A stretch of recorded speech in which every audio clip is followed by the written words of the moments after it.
Hi friends, welcome back to my MS education class. आज रो class रे आमे क्लास 10th रो जो इंग्लिश बुक रो विलेज सॉन्ग चैप्टर टी को पढ़िबा 5 जोटा कि विलेज सॉन्ग अछि। तेणु एडा पोएट्री रो गोटे चैप्टर विलेज सॉन्ग आ एथरे किएन पोएट अछंती ना सरोजिनी नायडू। तो सरोजिनी नायडू ए विलेज सॉन्ग चैप्टर टी को लिखि छंती। तेणु चलंतु देखिबा आज वीडियो टी। तो पढ़िबा आज chapter T village song. Marriage is an important event in A persons life. जने पर्सन रो लाइफ रे जने लोकर लाइफ रे मैरिज गोटे पार्ट। जेमिति कि हमर माने शैशव अवस्था, कैशोर अवस्था, सेमिति यौवन अवस्था, सेमिति माने दाम्पत्य जीवन गोटे आम मनीष शरीर पाई गोटे निहाती जरूरी गोटे पार्ट। मैरिज समस्त गोटे पर्सन पाई तार लाइफ रे गोटे मोस्ट इम्पोर्टेंट पार्ट। तेणु parents want to see their children happily married and settle. सबू पेरेंट्स माने चाहती कि तांकर पिला माने हैप्पीली माने खुशी रे जीवन यापन करंतु, तांकर मैरिड लाइफ सेटलमेंट ठीक से हो आ से माने तांकर लाइफ रे आगु को बढ़ंतु। In this poem, however, a young girl does not wish to get married. तो ए चैप्टर रे आमे पढ़िबा कोन ना गोटे यंग गर्ल, गोटे युवती सी जे कि मैरिज करिया पई चाहू नाही। तो read the poem to find out why the girl takes such a decision. तेणु चलंतु पढ़िबा से काहे कि मैरिज करिया पई चाहूनी। गोटे पर्सन रो लाइफ रे मैरिज जेतु एते इंपोर्टेंट, किंतु गोटे यंग गर्ल मैरिज करिया पई चाहू नाही। तार मैरिज न करिवार पछरे तार कोन डिसीजन अछि, ता माइंड रे कोन चलीची। तेणु चलंतु पढ़िबा। आमे पढ़िले ही जानि परिबा प्रकृत रे से यंग गर्ल रो माइंड रे कोन चलीची, जहा फल रे सिए मैरिज करिबा पई मना करू अछि। Child honey child whether are you going. तो हनी चाइल्ड एठी हनी अर्थ तो मीठा, किंतु एठी हनी अर्थ मीठा नुहे। एठी हनी से चाइल्ड को तार ना हो ना पिला को श्रद्धा रे किछि गोटे ना देई थांदी, सेही भलिया ताकू श्रद्धा रे हनी चाइल्ड बोली एठी उल्लेख करा जायछि। Honey child whether are you going. तू माने केउ ठाकू तू जाउछु। मां को संबोधन झियो को करूचंती। मां गेल्हा रे झियो को हनी चाइल्ड बोली संबोधन करिसंती। आ ताकू कहउचंती व्हेदर आर यू गोइंग। एडी व्हेदर लिखाई जे व्हेदर अर्थ आप केउ आडे हैला कि माने कुआडे तू जाउछु बोली ताकू क्वेश्चन पचारछंती। Would you cast your jewels all to the breezes blowing. एडी ज्वेल्स रो अर्थ होची कोन ना अलंकार। आमे तो जानि जे ज्वेलरी, तो एडी ज्वेल्स रो अर्थ होची अलंकार। आ गोटे एडी वर्ड लिखाई छी। आपण चाहिले मो सहित आपण खाता रे नोट रे आरो ये गुडा को लिखि परिबे, शब्दार्थ गुडा को लिखि परिबे। ज्वेल्स रो अर्थ होची अलंकार। एठी गोटे वर्ड लिखाई छी कास्ट रो मीनिंग होची बलपूर्वक फिंगी देबा। माने बलपूर्वक कोनोसी जिंस को आमे फिंगी देबा को कहबा इंग्लिश रे कहंती ताकू कास्ट। तो ज्वेल्स रो अर्थ हैला ज्वेलरी। तो jewels all to breezes blowing एटी ब्रिजेस अर्थ होची विंड बा पवन बा। तो सी कौन करचंदी जते बेले गोटे मैरिज हुए, गोटे गर्ल रो जते मैरिज हुए, तो तांकर घर लोक जो माने थांती तो मैरिज पाई बोली ता पाई बहुत सारा ऑर्नामेंट्स तैयारी करि थांती। तो ता पाई बहुत सारा ज्वेलरी किनि थांती किबा साइती करिकी रखी थांती। तो सेई कथा को तांको मां ताको संबोधन करी कहउचंती honey child whether are you going. तू कुआडे जाउछु ना would you cast your jewels all to the breezes blowing अर्थ बहिबा। तो मु कोन तोर जो ज्वेलरी गुडा को रखा है, तोर जो अलंकार गुडा को तैयारी है तोर मैरिज पाई, से गुडा को कोन फोपाड़ी देबी कि विंड को पवन को फोपाड़ी देबी कि बलपूर्वक फिंगी देबी कि बोली ताको कहउछंती। देन तापरे आमे पढ़िबा would you leave the mother who on golden grains has fed you.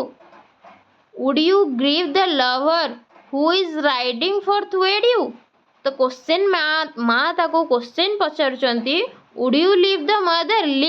Leave अर्थ एठी परित्याग करिबा, माने छाड़ी की जणु को जिबा।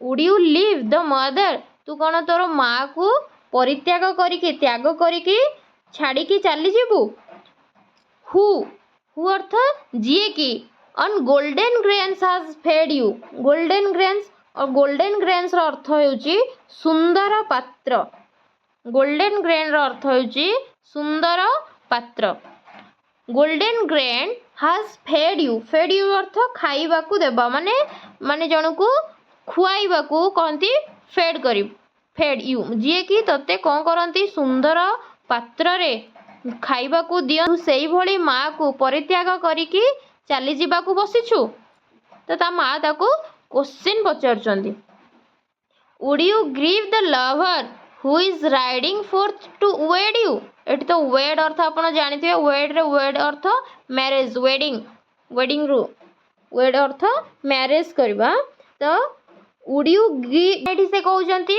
तांको माँ ताको कोन कहउचंती कि वुड यू ग्रीव अर्थ एटी होची बहुत दुख करबा ग्रीव अर्थ होची कोन ना दुख करबा would you grieve the lover अर्थ एटी जीए ताकू मैरिज करबा पई आसीबो माने तार बर बा तार जे स्वामी हब जे ताकू बाहागर हेबा पई आसीबो तो एठी ताकू लवर बोली लेखा जायछि तो would you grieve to the lover who is riding for to wed you तो जी कि तते मैरिज करबा पई आसीबो तेणु ताकू तू कौन दुख देबा पई चाहूचु बोली से ताकू कौन करचंती ना क्वेश्चन पचारचंती वेड अर्थ मैरिज तो ग्रीव अर्थ हो गला कौन ना दुख करबा तो से लवर को तू कौन दुख देबा पई चाहूचु तो एई भलिया क्वेश्चन ताकू माँ पचारू छंती नेक्स्ट कौन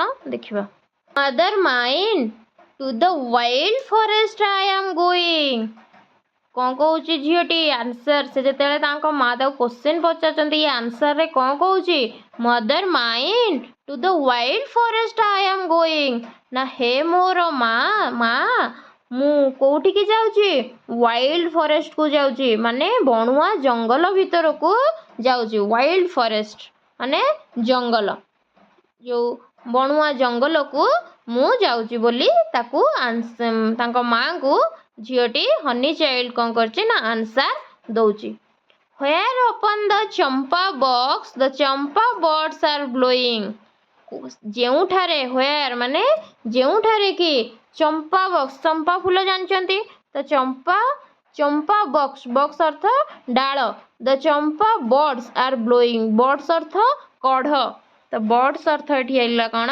ना कढ़ चंपा बॉक्स अर्थ डाल where open the champa box the champa birds are blowing जोठारे कि चंपा डाल रे चंपा कढ़ गुड़ाक कौन होता है ब्लो करता है माने प्रस्फुटित होता है फुटू उठू थाए मु सेई जगह को जाउछि to the koel haunted river isles where lotus lilies glisten कौन कहूची ना द कोएल हंटेड कोएल माने कोइली river isles where lotus lilies glisten lotus आमे जानिचंती पद्म फूल लिलीज अर्थ कई फूल तो लोटस लिलीज ग्लिसन होउची कौन ना उज्जवल देखा जिबा जो जगह रे हमर पद्म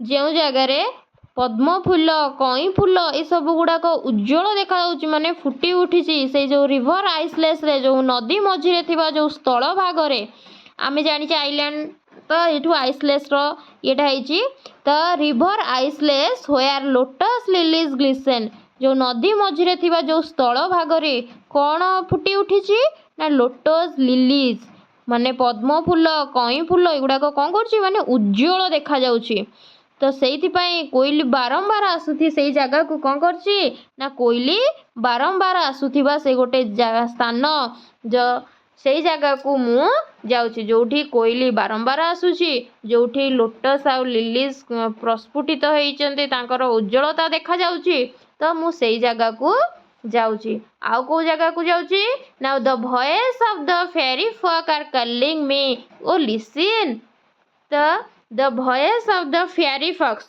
फेरी फॉक्स अर्थ कौन ना परी मानकर मधुर कंठस्वर जो परी माने को कौन कहती ना फेरी फॉक्स बोली परी मानकर मधुर कंठस्वर कथा एठी कुआ जाइछि। The voice of the fairy folks are calling me से माने मते डाकुछंती सुबुची बोली से कहउछंती। तेणु ओभरअली आम देखा गले कि माँ ताकू जो क्वेश्चन पचारि थिले से क्वेश्चन रो आंसर सीए देइछि किए ना हनी चाइल्ड। देन आम देखिबा नेक्स्ट पैराग्राफ। तो हनी चाइल्ड जेते बेले आंसर रे ए सब जिनस कहिछि कि मु कोठी की जाउची ना बणुआ जंगल को जाउची मु कोठी की जाउची ना सेई चंपा डाल रे जो चंपा फूल प्रस्फुटित होउची मु सेई जगह को जाउची आउ कोठी की जाउची ना जो जगह को कोइली बारंबार आसु थाए आउ जो जगह रे पद्म फूल कई फूल उज्जवल भाव में देखा जाए से नदीर मझी जगह को से मझी स्थान को मु जाउची ना आउ कोठी की जाउची ना परी माने मते कौन करुचंती मते सेई जगह को डाकुछंती। तेणु मु सेई परी मानकर मधुर कंठस्वर शुणिकी मु सेई बणुआ जंगल भितर को चली जाउची। देन तापरे तांको माँ कौन कहउचंती ना honey child the world is full of pleasure. तेणु से झीर मन को बुझाइबा पई जेतेबेले सी नाराज होउची मैरेज करिबा पई तो ता माँ ताकू कौन करुचंती ना प्रलोभित करौचंती किछि कथा कहिकी ताकू प्रलोभित करौचंती मैरेज करिबा पई। तो सी कहउचंती कौन ना honey child the world is full of pleasure माने आई जो पूरा संसारटा पूरा विश्वटा पूरा पृथ्वीटा पूरा आनंददायक प्लेजर अर्थ आनंददायक of bridal songs and candle songs and sandals of bridal songs and candle songs and sandal scented leisure।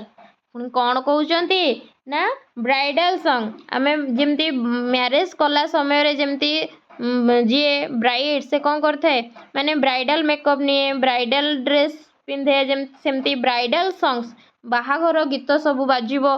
तेणु bridal songs and cattle songs माने जेमती छोट छुआ को आमे लोरी कहिकी सुआंती से कैडल सॉन्ग्स रो अर्थ होची लोरी।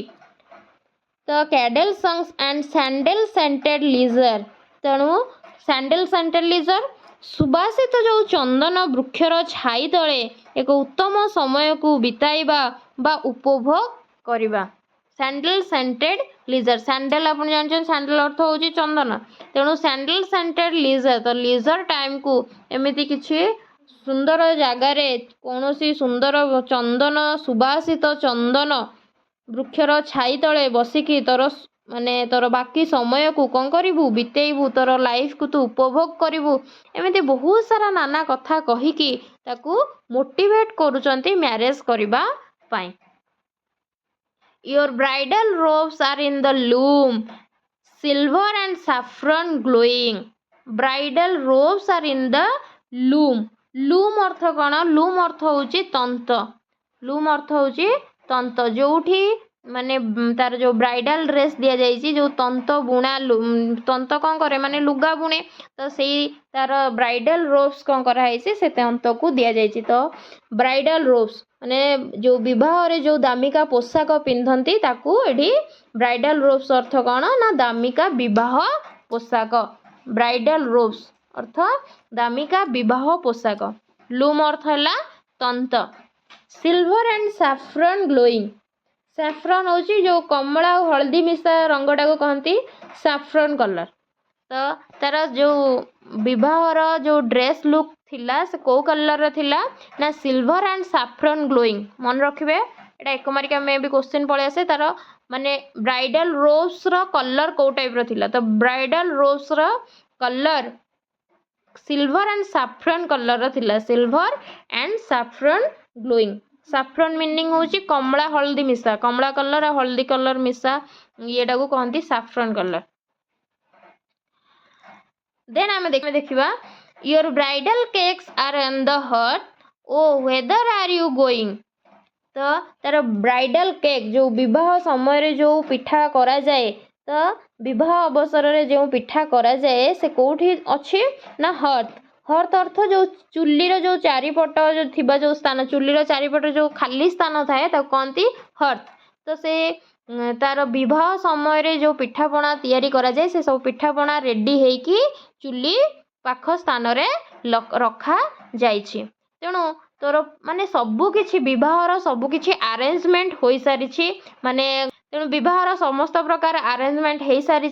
तेणु far sweeter sound of forest note where forest streams are falling.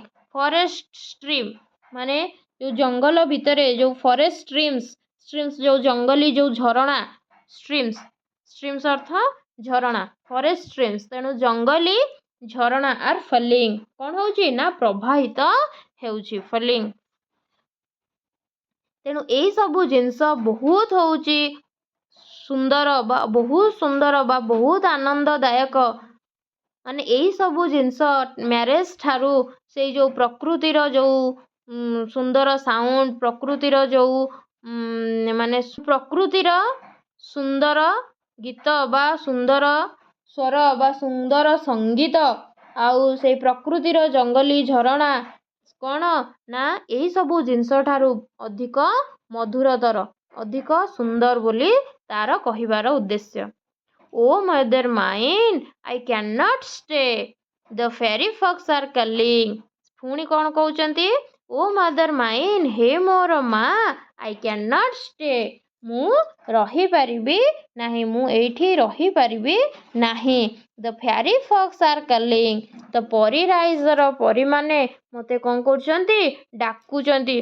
तो fairy folks are calling so I can not stay here तेणु मु ए जगार रही पारिबी नाही मते परी राइजर परी माने डाकुचंती मु सेई प्रकृतिर माने शोभारे प्रकृतिर सौंदर्य प्रकृति भितरे बुड़ी जीवाकू चाहूँची मु तेणु मु सेई प्रकृतिर सौंदर्य भितरे निजको हजाई देबा पई चाहूँची।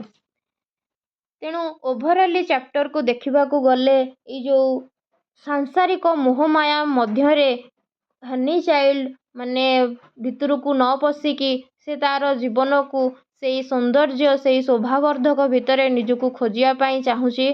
तेणु शेष पदरे कौन कहूँ झीटी ना समस्त सांसारिक सुख को से प्रत्याख्यान करिछि आउ प्रकृतिर संगीत रे निजको वास्तव सुखर संधान पाइछि। से तार माँ को कहूछि जे तार विवाह संगीत बा नाना बाया गीत कथा ता माँ ताकू कहउछंती ताहा सबु दुखर भावना ताहा जीवन रे बारंबार आसी थाए। आजिर खुशी आसंता काली पाई दुखरे परिणत होई जाए। तेणु प्रकृति रे झरणा सबु बही जाउथिबा स्थान रे प्रकृतिर मधुर संगीत सांसारिक आनंद ठारू बहु गुण रे मधुर। परिशेष रे से तार माँ को कहिछि जे से घरे रही विवाहित जीवन कटाई पारिबो नाही जेहेतु जंगल रे परिराइजर लोक ताकू डाकुछंती। तेणु जेहेतु परिराइजर लोक ताकू डाकुछंती से विवाह करिया पाई चाहू नाही से प्रकृति भितरे से निजको लुकायित करिया पाई चाहूची। एया ही थिला तार जीवनर उद्देश्य। तेणु आई होप कि आपण माने चैप्टर टी को भल भाबरे बुझी पारिथिबे। जदि कोनोसी वर्ड रो मीनिंग आपन को डाउट लागुची ताहले निश्चिंत भाबरे कमेंट करंतु मु आराम से आउ थरे बुझिया पाई चेष्टा करिवि। तेणु वीडियोटी जदि भल लागुची ताहले निश्चिंत भाबरे लाइक शेयर कमेंट करिया पाई जम्मा भी भूलिबेनी। आउ पाखरे थिबा सब्सक्राइब बटन को निश्चिंत भाबरे प्रेस करंतु आउ बेल आइकन को मध्य प्रेस कर रखंतु जहा फଳରେ आपण माने मोर वीडियो रो फास्ट नोटिफिकेशन आपण मानक पाखरे पहुंच परियो। Thank you all of you. जय जगन्नाथ।